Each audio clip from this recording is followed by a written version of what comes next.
Acharya Satara Shastri Srimati Divine Grace Abhaita Navinda Bhaktivedanta Swami Srila Prabhupada Ki Jai Vishnupad Paramamsa Parvakacharya Satara Shastri Srimati Divine Grace Srila Bhakti Siddhanta Saraswati Goswami Srila Prabhupada Ki Shri Guru Parampara Ki Shri Rup Shri Sanatan Shri Bhattaranath Shri Pakapalavatta Das Raghunath Ki Ananta Koti Vaishnavinda Ki Namacharya Srila Haridas Thakur Ki Premchko Shri Krishna Chaitanya Pavanityananda Shri Advaita Gadadhar Shiva Sati Gaura Bhaktavinda Ki Shri Radha Krishna Gopalnath Shyama Kunda Radha Kunda Kirkavadan Ki Shri Vrindavanam Ki Shri Navadvip Mayapur Dham Ki Ganga Maya Munamaya Ki Bhakti Devi Tulsi Devi Ki Shri Shri Jagannath Baldev Subhadra Ki Shri Shri Gauranitai Ki Shri Gaura Premanande. All glories to the awesome Lord, all glories to the awesome Lord. All glories to the awesome Lord, all glories to Shri Gaura and Shri Gaura, all glories to Srila Prabhupada.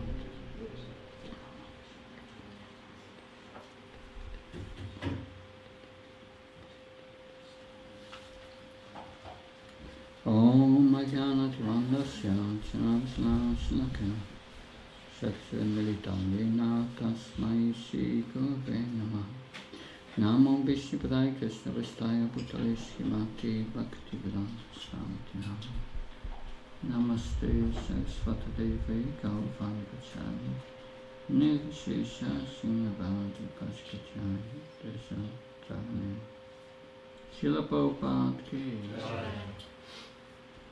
I'm very happy to be with you here this evening.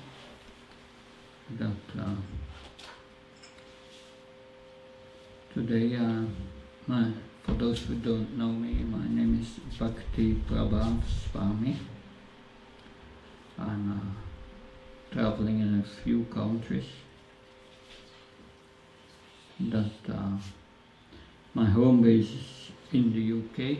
I'm based in South London, but I'm also traveling in the Ukraine 2 months every year, and in Bulgaria, Moldova, Germany, Czech Republic, Ireland, and then New York 3 weeks and a few weeks here in Canada. So I'm very happy to be with you. Today I would like to speak about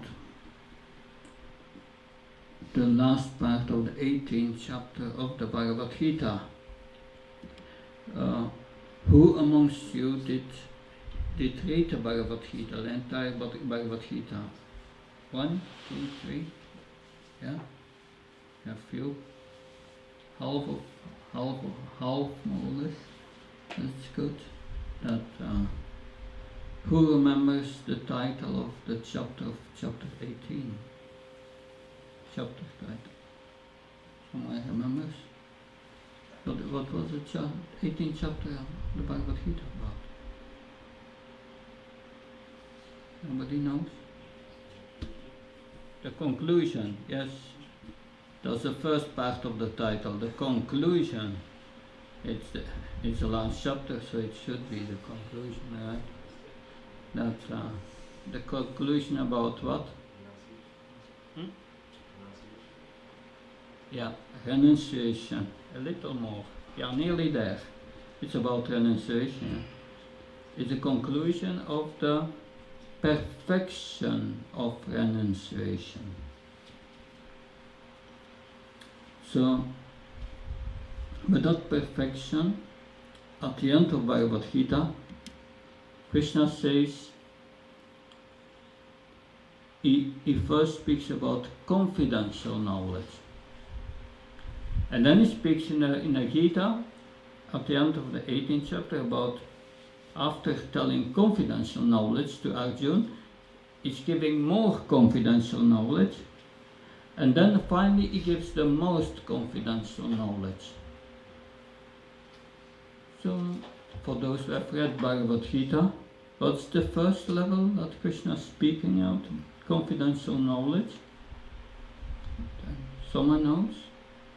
What's the confidential knowledge Krishna disclosing to us at the end of the Gita? Seems to be too confidential. Nobody knows. It's good to know what's in the Gita.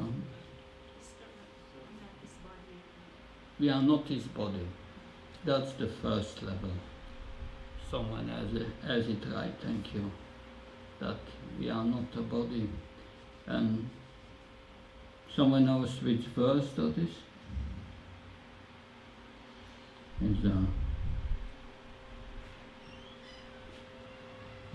Why is it important to know that we are not a body?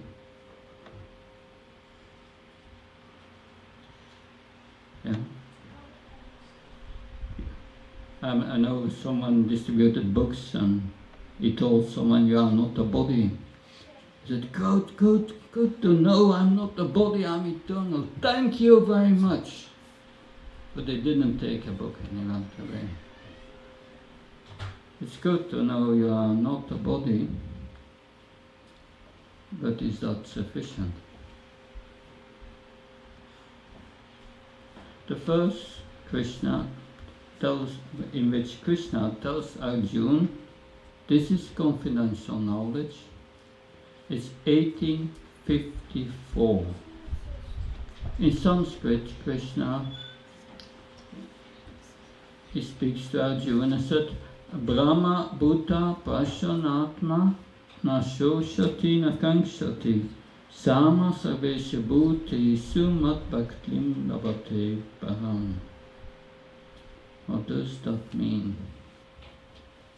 Brahma Bhuta means spiritual platform.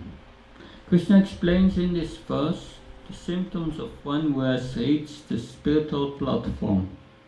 Someone here wants to reach the spiritual platform? Who wants to come to the spiritual platform? One person only? 2? 3? Few? I'm not sure the others.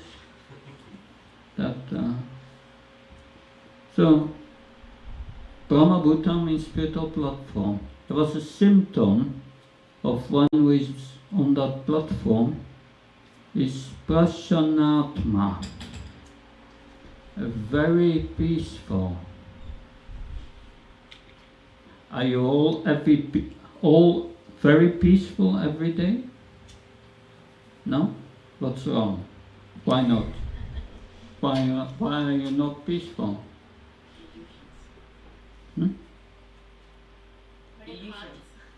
Illusions. It's the fault of Adhyatmika, Adibautika, Adidevika, the fault of material nature which gives us suffering, the fault of other living entities will give us, and the fault of this body, it gives us so many trouble that, yes?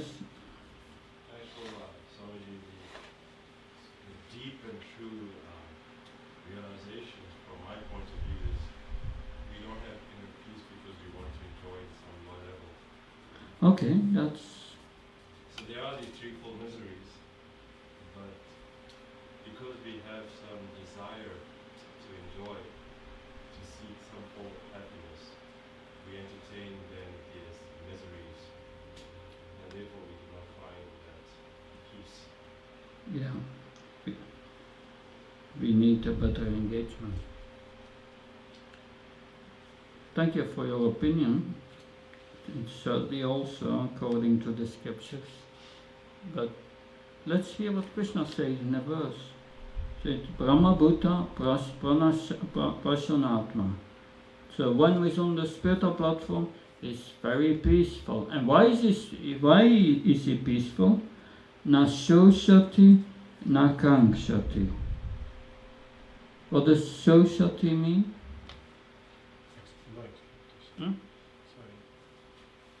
Sochati no Kanshati. Yeah. Sochati is not thinking of Kanshati is no expectations. Yeah.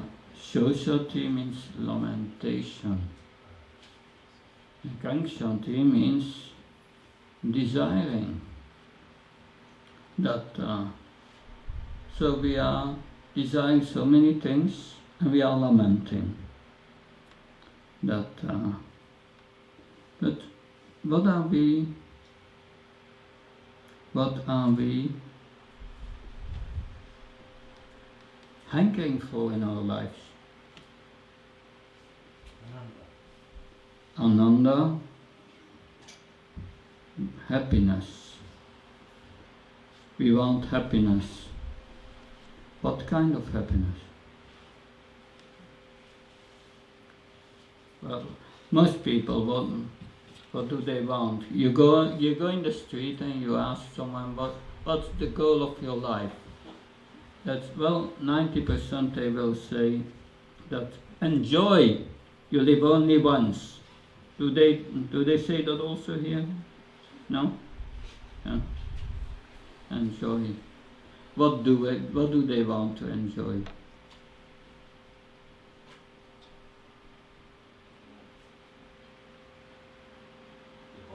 The body, the mind. And that's a problem. That disturbs the mind.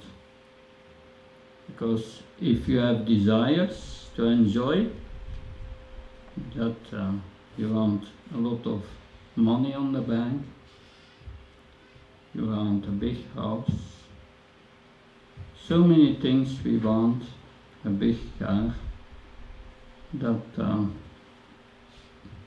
so we want these things. But is that the source of happiness?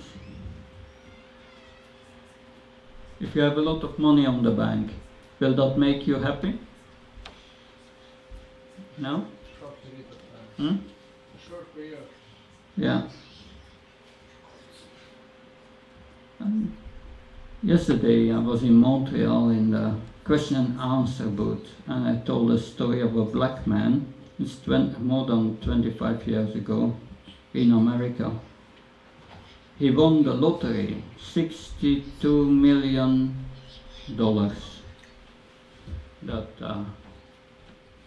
And he was a black man. He was going to the church every Sunday, and he was a very devoted Christian. And when he heard the news that he has won the lottery, he was saying, "Hallelujah! Now the Lord has favored me." And he bought 3 houses. He gave one to the church, and one to his family members, and kept one for himself. But then his family members started to fight about the rights on the house he gave them. And the whole family fell apart. And the day before he committed suicide, he said to his lawyer, "I condemn the day that I won this money."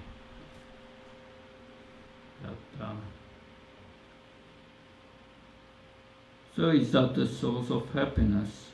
We want happiness. Nobody wants distress, right? Someone wants distress here? No? But do you get only happiness in your life?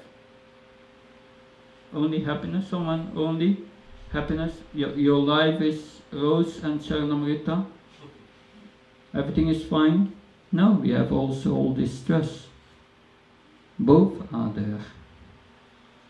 That you may strive for happiness, but since your birth, your karma is fixed.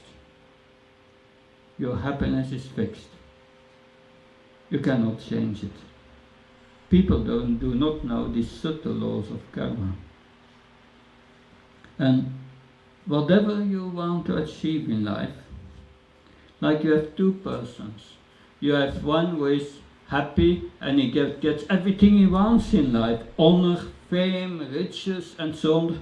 And the other person is ugly, poor, is always put down by others. He gets so many miseries. What do they both get at the end of life? Please tell me, what do they get? they die, they get the same result. It's all for nothing, Krishna says. One who lives for the body, mind and senses, he lives in vain for nothing. It's all an illusion, temporary illusion. It makes you unhappy, because the happiness you desire will never come. It never comes. It comes partially maybe, sometimes, but also you get a lot of distress. And that makes you lament, because you don't get what you want. Hankering, lamentation, hankering, lamentation. Krishna says in Bhagavad Gita, in the second chapter already, Bhogas Varya Prashaktanam Taya Parita Shaitasham. What does that mean? Someone knows the Gita? Those who are too much attached to hope and escape. Yeah, those who are too attached to sense gratification. Their mind is always disturbed and no peace. And Krishna says, without peace, no, there is no happiness without peace. One must first be peaceful. If you are always disturbed, how are you going to be happy? So that's the first platform. We must attain peace, and then one can fix one's mind on Krishna, on spiritual objects. Otherwise, one's mind is always busy with I'm going to lose my money, I have to pay this, and so many anxieties. But let us analyze that a bit deeper. That what's the cause of all of this hankering and lamentation? Krishna explains these causes very deeply in Bhagavad Gita. Why do we do that? Do you want to know what Krishna says about that? What I say is that's not important. I feel like Bhujan Prabhu was my teacher, Bhagavatam teacher. Someone asked him, are you self-realized? And he answered, yes, I realized that I'm a complete fool. And that's the first step in self-realization. Yes. If one thinks I have things under control in this life, nothing will happen. You will not get out of this difficult situation. But in 3:30 of Bhagavad Gita, Krishna says to Bhagavad Gita, it says there in the Bhagavad Gita to Arjuna, surrender all your works unto me. And be fully conscious of me. So while doing surrender our work to Krishna, Krishna is one should fully conscious of me, and especially for these two things. And he uses two Sanskrit words. Nirasir, nirmamo. Nirasir, Sanskrit specialist, what does it mean, nirasir? Maybe nirmamo is more common. What does that mean? Nirmamo? Not really, it's close. Nirmamo means that I'm not the owner of everything. I have no sense of proprietorship. I understand nothing belongs to me. And nirasir means I am without wanting to enjoy anything in this world. So that's based on transcendental knowledge. Nirasir, nirmamo. I'm not the enjoyer, I'm not a proprietor of anything. So that's interesting. proprietor of everything. That I know I'm originally from Flanders, the Flemish people. It is said a Flemish person, when he takes birth, is born with a brick in his stomach. He has to build his own house. And in Flanders you see at the side of the roads so many beautiful houses, little castles. They like to build their own house. So when they marry, they take a loan from the bank, and a loan they have to repay in 35 years, because such a castle costs a lot of money to build. And they build their house, and then they are working their whole life to pay for the house. While they are paying for the house factually belongs to the bank, because they can take it anyway if they don't pay. And after 35 years paying, they come to the point of, it's ours, it's our house. 60, 65. A few years later they die. But they have the eureka moment, it's ours, and then you die. It's all for nothing. But we are not the owner of everything. How did we come in this world? Someone came out of the womb of the mother with some possessions? No? No? Nothing is ours. Even our body is built up from food. Food comes from nature, it's not from us. Krishna says, Maya Drakshana Pragatya, I'm the controller of nature. I'm the source of everything. So everything belongs to Krishna. Thinking that we are the owner. But this ownership goes further to subtle more things. This is my nature. We had the 1st of July Canada Day here.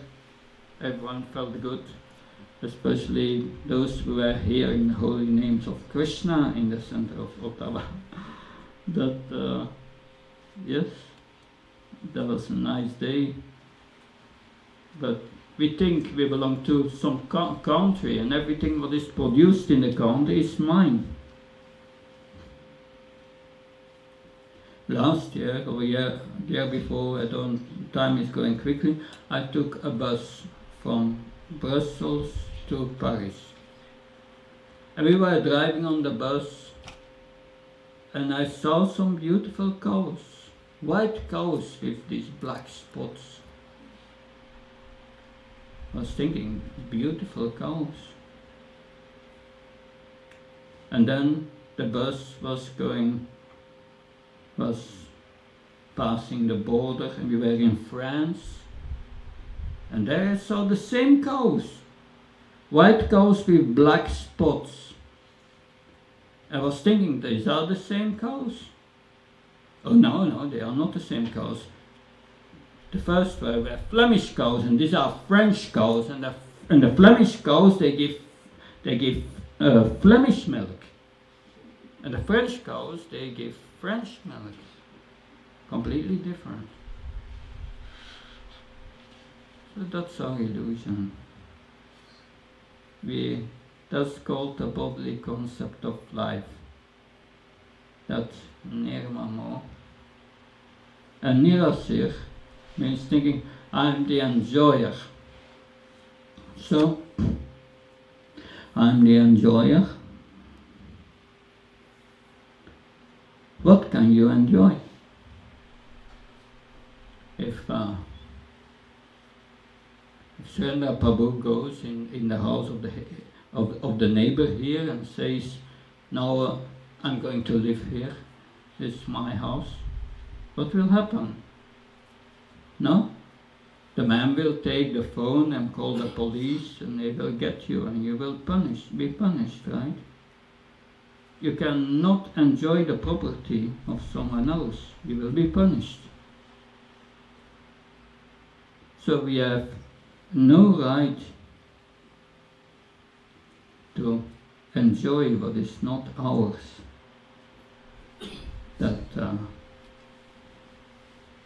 Not that point of thinking oneself the enjoyer, that's the problem. One may say, but I want to enjoy. Yes, it's natural, we want all to enjoy. That is innate to the spirit soul. We want to enjoy. But the problem is, we are seeking enjoyment in matter. And that's a problem. That we are meant to seek enjoyment on the spiritual platform. And what is this enjoyment on the spiritual platform? What do we all really want? We want to love and to be loved. That's what we really want. But that love for being on the spiritual platform must be pure, and that love must be there only to please the beloved. Sacrifice everything to please the beloved.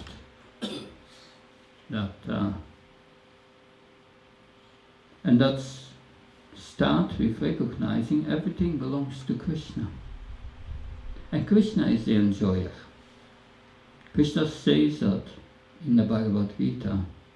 Bhaktaram jagatapasam sarvalokamashram sudam sarvabhutanam samtimra yadvamam santimrichati.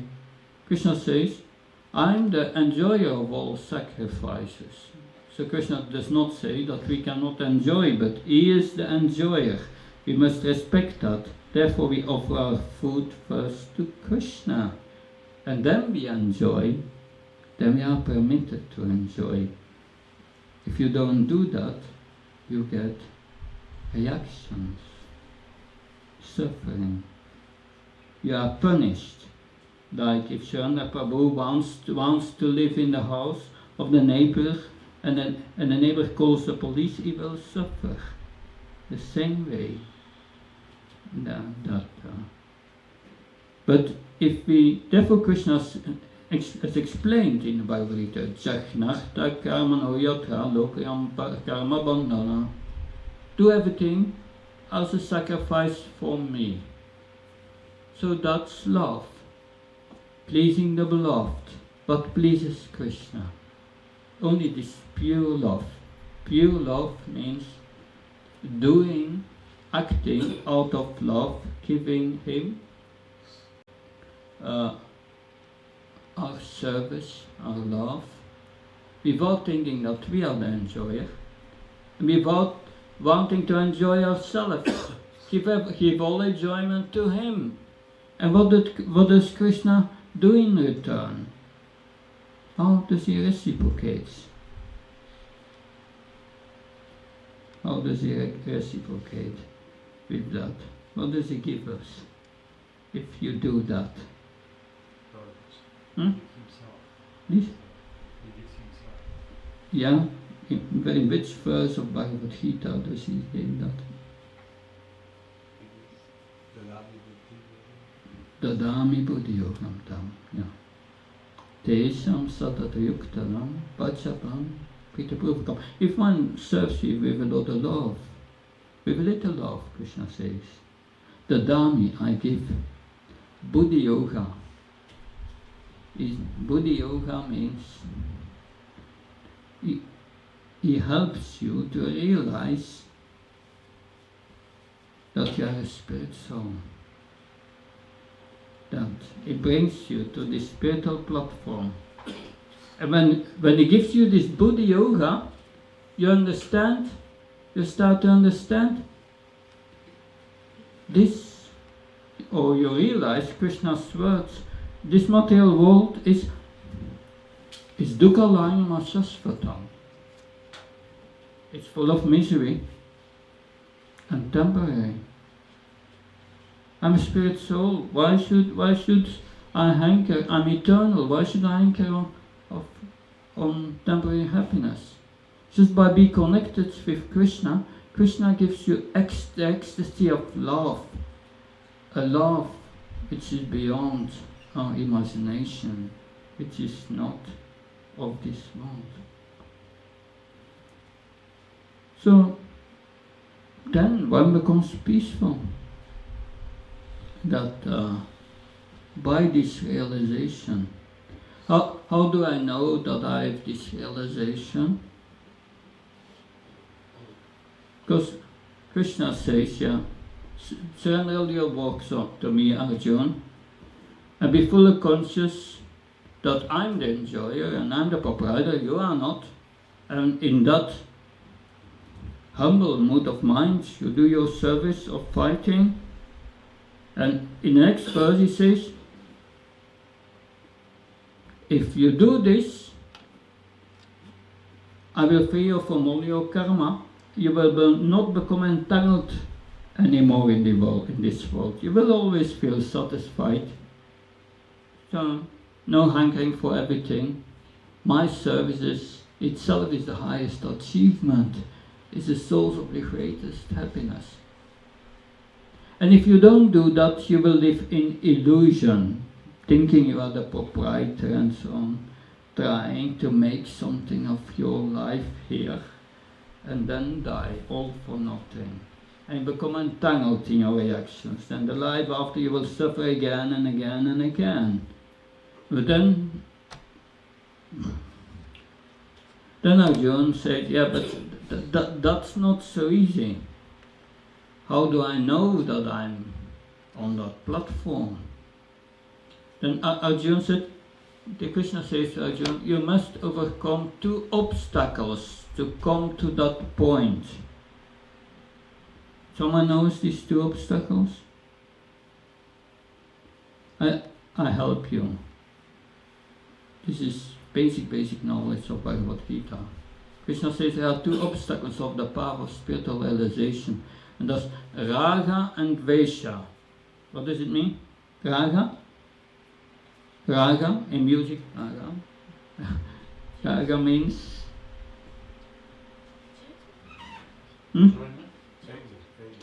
Please? Anger? No. Raga means attachment. And dvesha means aversion. How someone has sometimes attachment and aversion in one's mind. What does it mean? It means likes and dislikes. We like usually what gives pleasure to the body and the mind. And we don't like what gives distress. We don't want that. Likes and dislikes. That at the end of May I was in Scotland, and there at Karuna Baba, at our temple, they organized the Festival of Colors, and it's a very famous festival. Hundreds of people came, and I was sitting in a tent with a little sign, "Ask a monk." And people came to me asking questions. And was a young lady, and I said, "Can you tell me, how can I find my soulmate?" She said, "My soulmate," but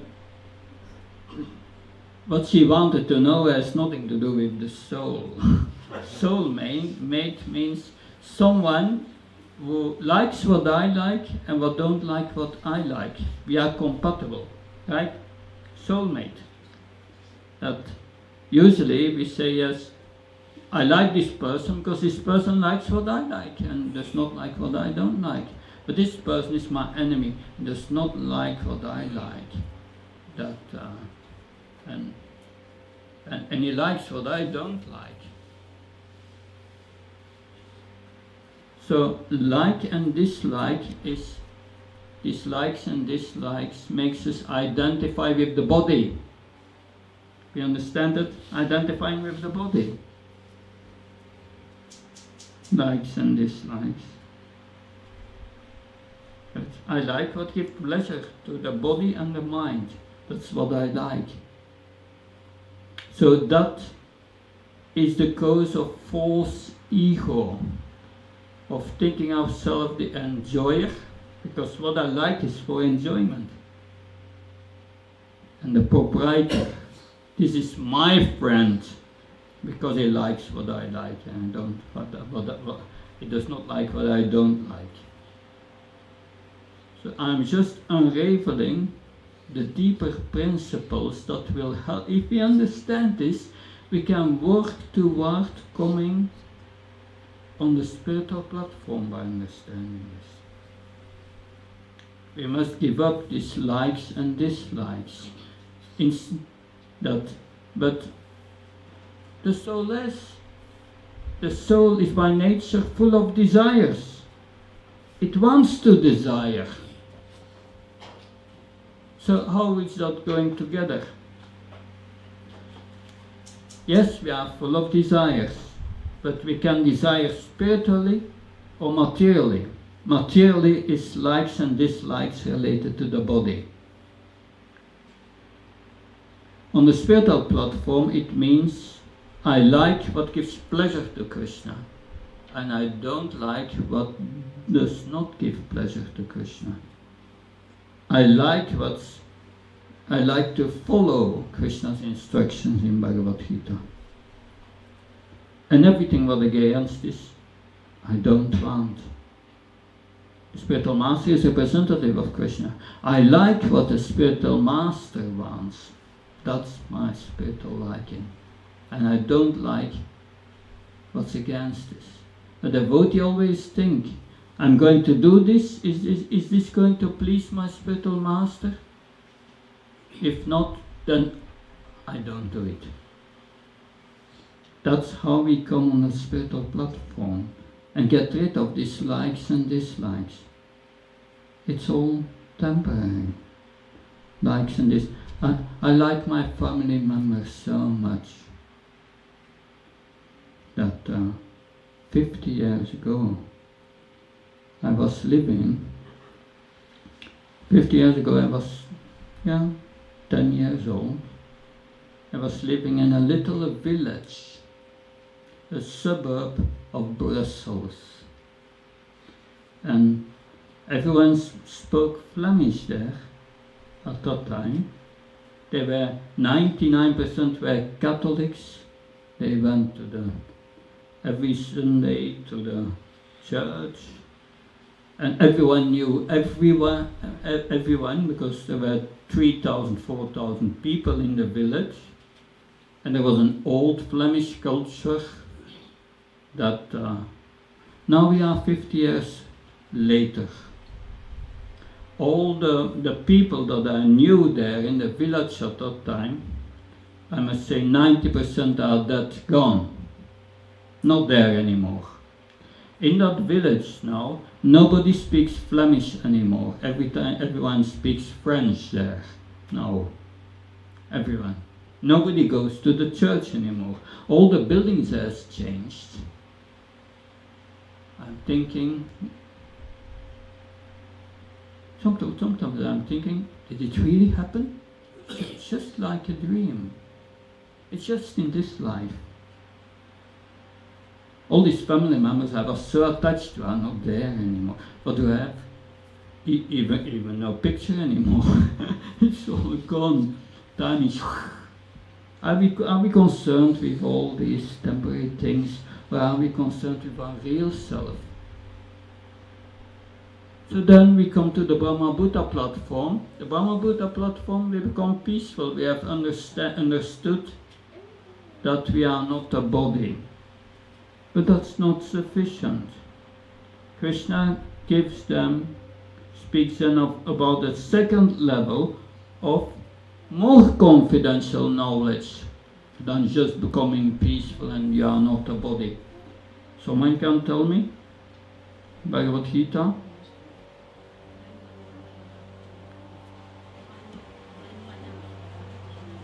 That's Manmanabha Bhakto.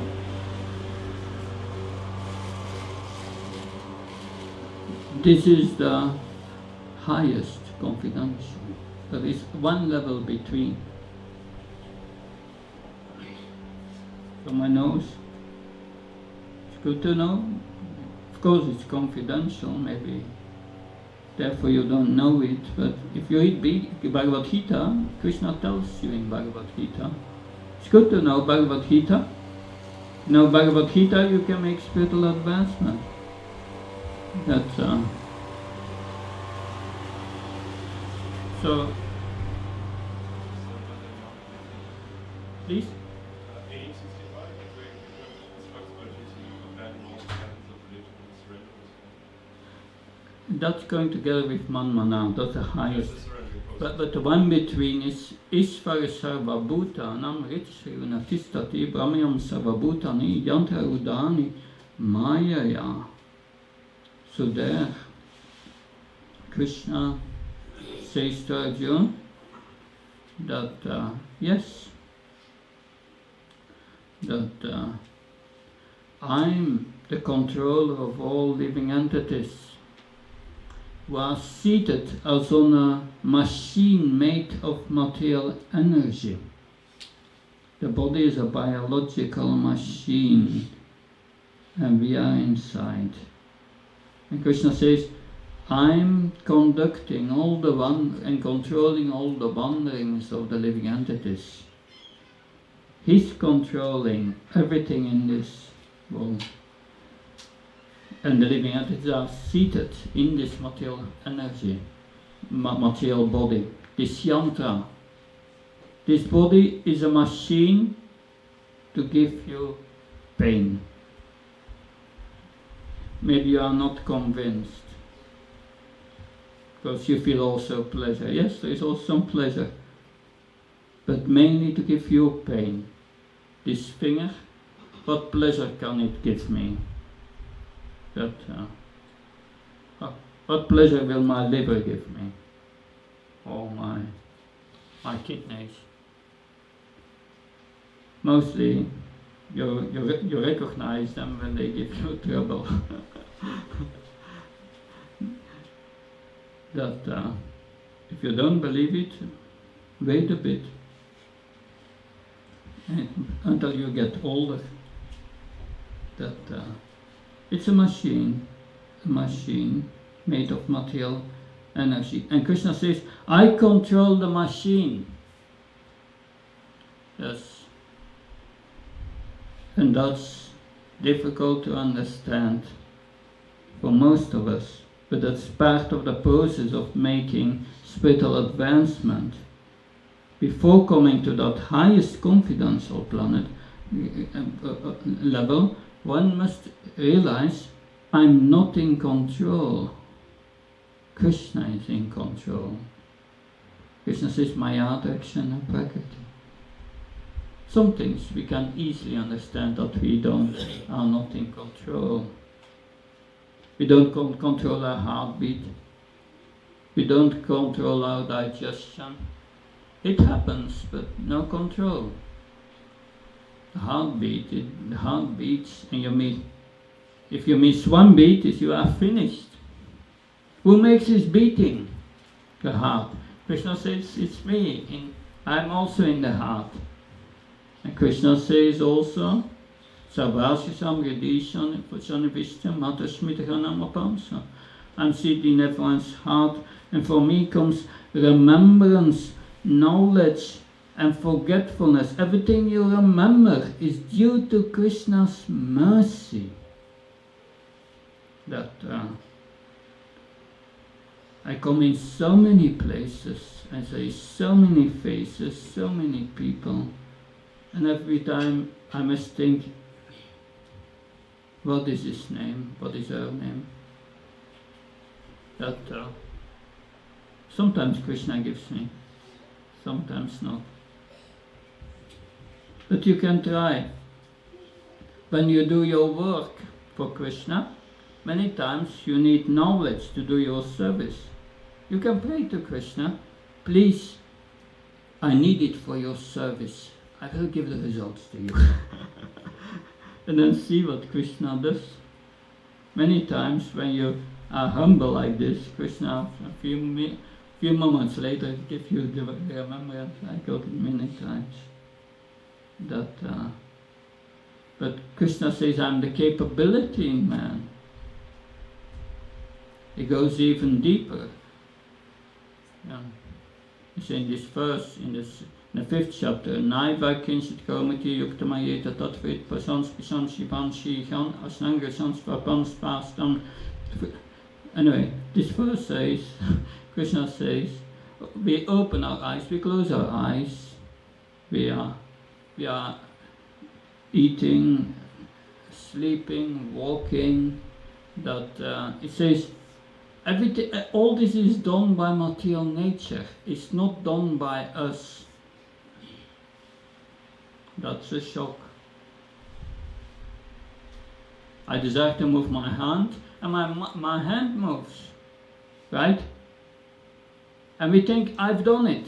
Krishna says, no, you only desire.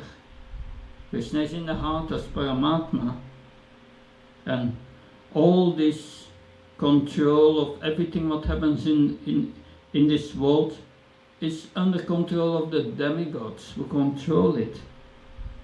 That like during Sunday lectures, I many times explain that Krishna is in the heart, and he fulfills the desires of the living entity according to their karma, what they deserve in this world. So Krishna notes, I want to move my hand.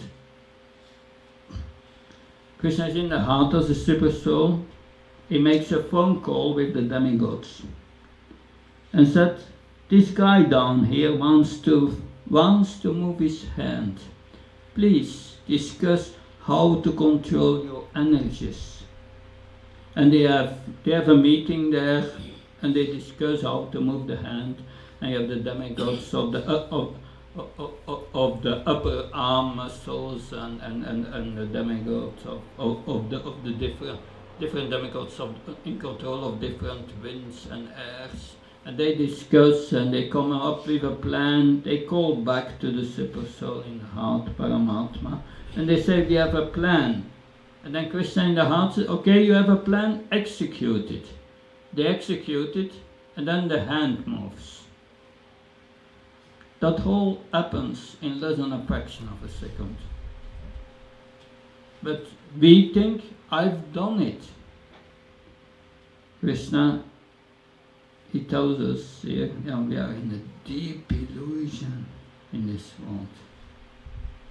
A very deep illusion that we are the controllers. But the first thing to understand in spiritual life, to make spiritual advancement, is Krishna is in control. Not a blade of grass is moving without his sanction. Not a blade of grass. Everything depends on him. The memory that you get, the forgetfulness also. That we had so many lives. Do we remember them? If I would have the power to show Shendra Prabhu a picture of his previous life, and there is a woman with 10 sons, how do you feel about it? You don't remember, right? But in your previous life you were very much attached. But you forgot. Are you still attached now? No. So why then are we so attached in this life, a very temporary situation, that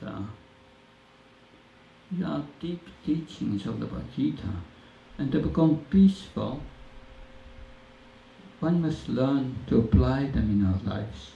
It's good to read Bhagavad Gita and then try to apply it under the guidance of devotees who have realized it, and then you become peaceful.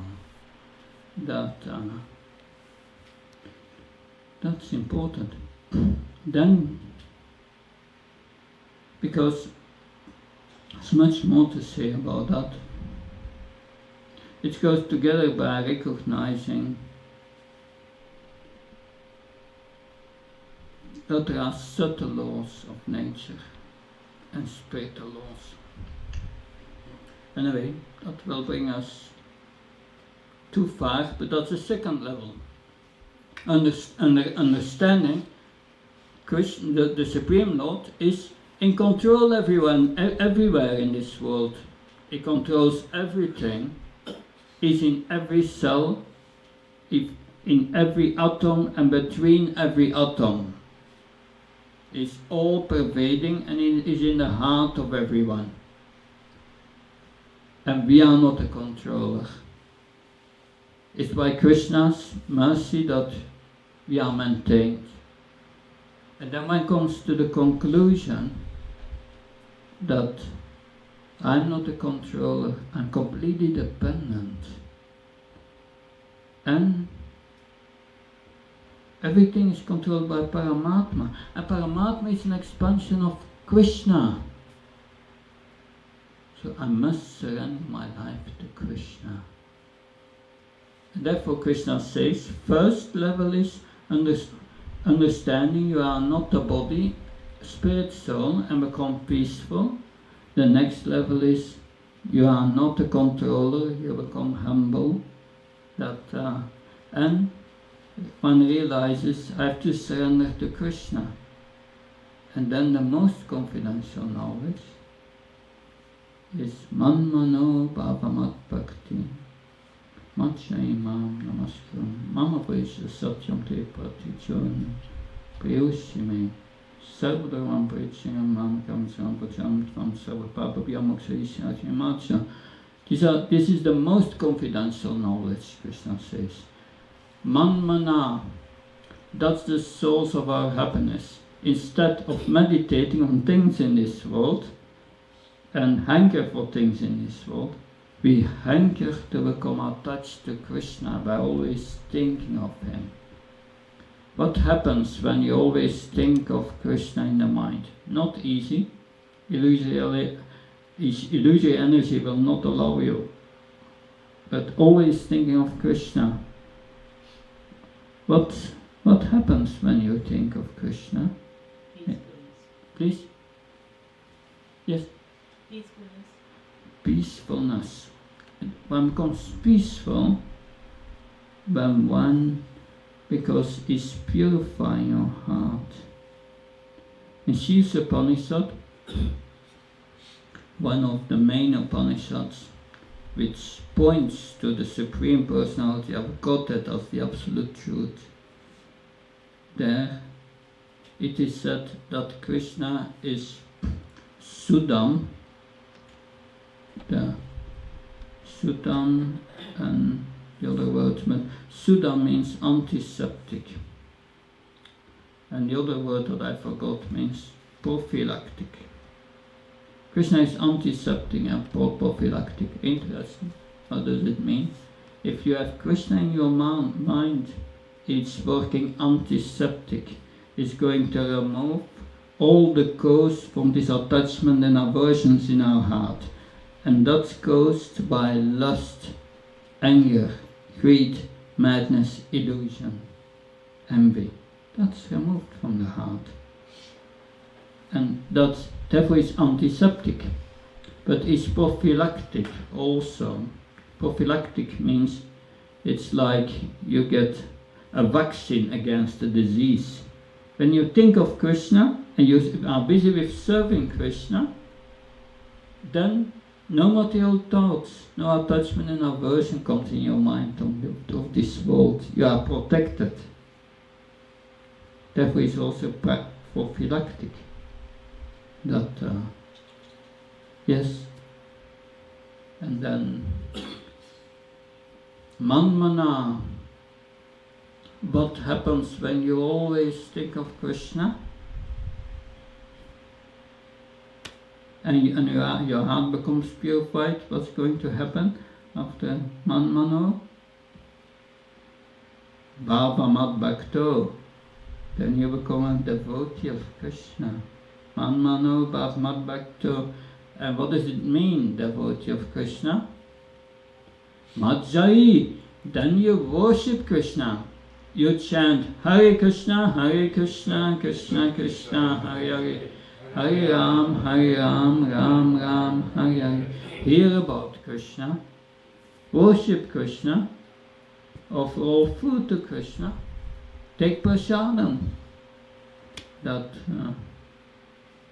And when you are serving Krishna nicely like that, then Mam Namaskar, you offer him your respect. And that's surrender to Krishna. Krishna then say, I will take care of you. Don't worry about anything. I will take care of you. And that is not just a promise. He's doing that. He says in Bhagavad Gita, says, Ananta Sintiyantamam Yechana Payapasta Tesham Nityabhyuktam Yogaksena Vamyam. He says, whatever spiritual advancements you have made, I will protect you, Krishna says, and I will give you more and more opportunity to make more spiritual advancement. It takes care of you. You come under the spiritual energy. Krishna takes care of you. And it's wonderful, because it's in our heart. He knows what we desire.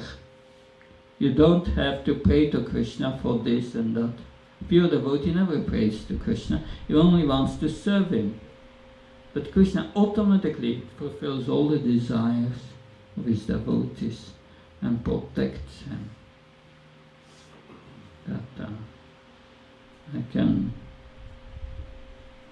So, we see Prahlad Maharaj was protected.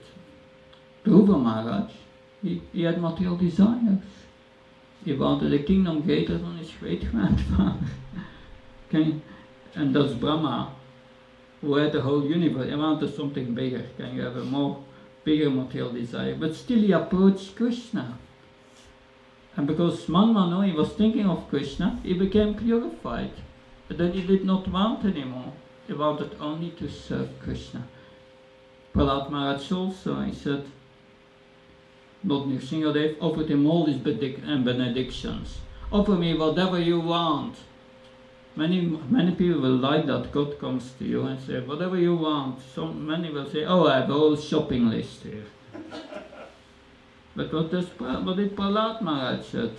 Prahlad Maharaj said, no, you are my eternal master, I'm your eternal servant. And I'm completely satisfied by serving you. Because he felt his devotion and his ecstasy by loving Krishna. That's what we want. This love. Thank you very much. Any questions?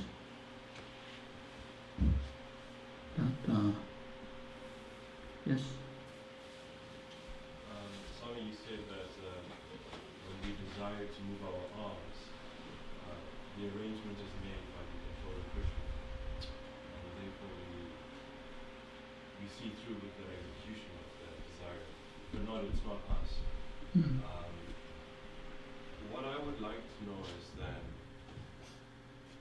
a person who desires to inflict pain on someone else, if you apply the same analogy of that you desire to make that movement, and then Krishna fulfills that desire through the arrangement, then the person who also had the desire to inflict pain, whether it was to shoot fire a gun, or to punch someone, or whatever it is, take a knife and stab someone. So this is a very simple example, but you can extend it. But that what I want to understand is then the same analogy that we gave there, where that desire came and Krishna, being the controller, executed that and made that arrangement. Then why, and we know this, not a single blade of grass can move without the desire of, or the sanction of the supreme will. Then why is that Krishna allows that? Because when we are born, we get certain circumstances in our lives. These circumstances are not under our control.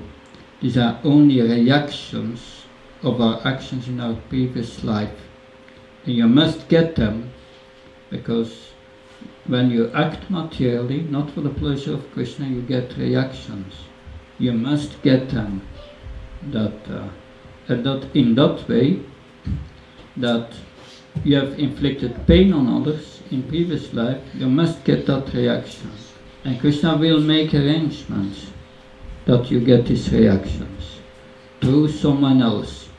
Like when sometimes devotees think, I'm joining the Hare Krishna movement, I've become a brahmachari, completely surrendered, my life will be nice.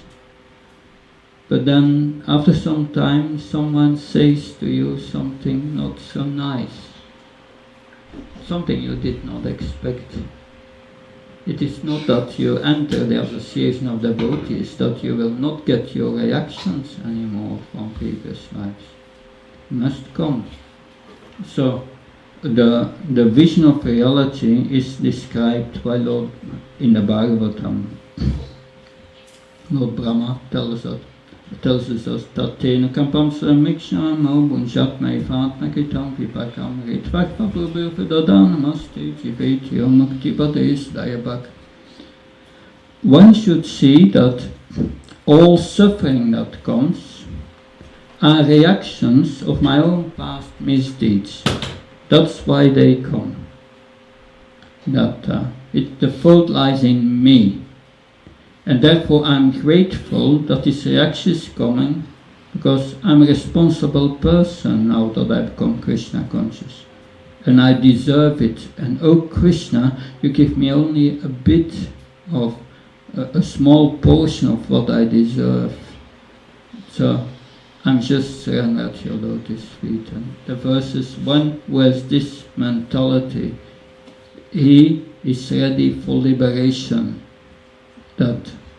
So that is, one must come to the point in one's life, everything what happens in my life, good or bad, is a mercy of Krishna. And when you become a devotee, your suffering is different from others. Why? They get both the reaction, but the materialistic person suffers and doesn't learn anything. Is going to retaliate. It's injustice. And he protests, I'm going to retaliate. And he makes new karma for the next life. But the devotee is accepted. Thank you, Krishna. I understand. I'm grateful. Thank you. And be careful in the future to be nice with people. And that's what we must learn. Yes, but there are much more things in that you're saying, because this science is very subtle. Because our desires, many times desires pop up into the mind. Where do they come from, these desires? One who has spiritual advance had understood, I'm not the mind, and I have to control the mind. A materialistic person, he thinks he has the mind. He is the mind. And so when desires pop up into the mind, they come usually, you have different sources of desires. You have desires that come from the soul. You have desires also that pop up into the mind. Those who pop up into the mind are the unfulfilled desires from previous lives. Krishna wants to fulfill our desires, but material desires you cannot fulfill. Dayate vishyapam samsangistese bhajete sangasayate kama kamakod vijayate. One meditates on something, I'm going to enjoy, and there's expectation of enjoyment, but then it doesn't happen as expected, and there's frustration, anger, so it's never fulfilled. Even if it's fulfilled to some extent, you want more and more, it's never without end. So, and Krishna knows that, and said, he makes, as a super soul, he take one of these desires, not all at the same time, there are millions of desires, and he pops up it in our mind, and the conditional soul think, I'm the mind, that's my desire. So there comes a desire to punish this person because I don't like him, and the person does it. That's how karma works, how Krishna does it. It's very difficult to understand the intricacies of karma, Krishna says, but he does different things at the same time. But the devotee does not identify with these desires that pop up into the mind. He looks at them, he becomes the observer, and then he analyzes it. What kind of desire is that? I'm going to please my spiritual master with that? No, that's a material desire. Krishna says, and he remembers Krishna's words, Ye samspasyabo ghatukayonha evatetyant pantakantyanateshura mate buddha. He remembers that there's a material desire.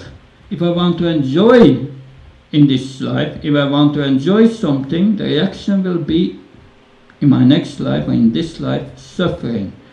So a devotee is not interested, and it disappears. If you become a devotee, you can control your mind. That's even not 100% to a big degree. And all the others are just slaves of their mind. They follow their desires. Anyway, so many things to understand, but it's all in Bhagavad Gita. Does that help a bit to understand that? Yes, that's a perfect answer. Thank you. Thank you very much. So, we are already late. What time is it? It's 7:45. That maybe a last question, if one has one more question.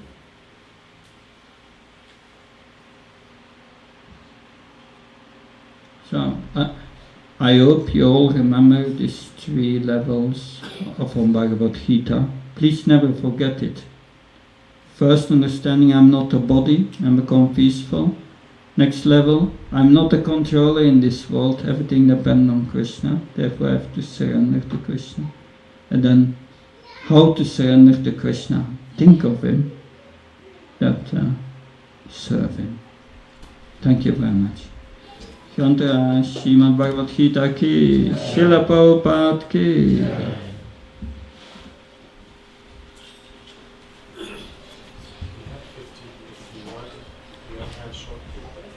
Yeah.